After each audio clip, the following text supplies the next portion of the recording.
Hej, jeg skal definere eller beskrive andengradsligningen beviset, hvis definitionen lyder ax i anden plus bx plus c er lige med 0. Det er definitionen på andengradsligningen. Det første vi gør, det er at gange ind med 4a på begge sider. Dermed kommer det til at lyde, at 4a i anden, x i anden, plus 4abx plus 4ac er lige med 0. Vi ganger altså ind i alle led. Det her led, det her led og det her led. Så det kommer til at blive det der.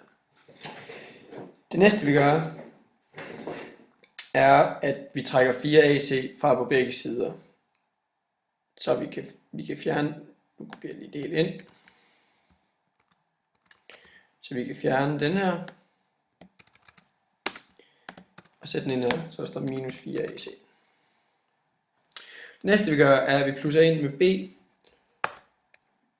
B i anden på begge sider, så der kommer til at stå 4 a i anden, x i anden, plus 4 abx plus b i anden er lige med b i anden minus 4ac.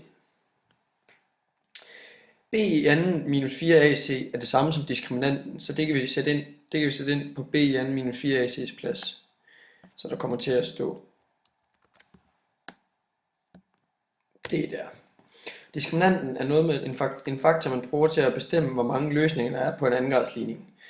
Hvis diskriminanten er 0, så er der en løsning.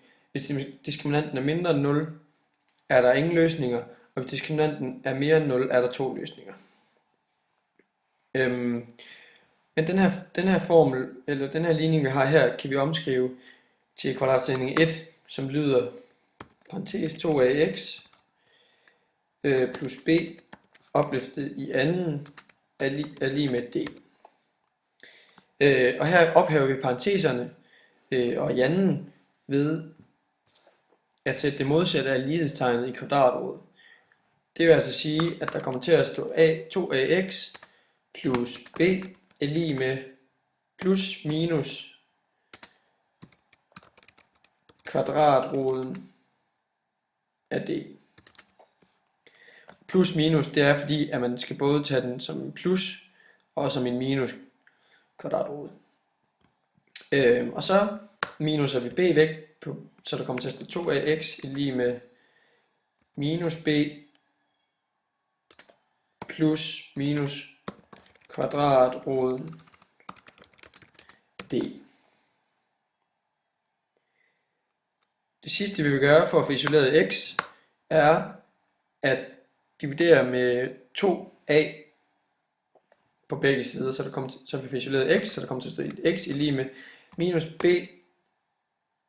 plus minus kvadrat roden d divideret med 2a. Og hermed har vi bevist andengradsligningen, som lyder, at x er lige med minus b plus minus kvadratroden af d divideret med 2a.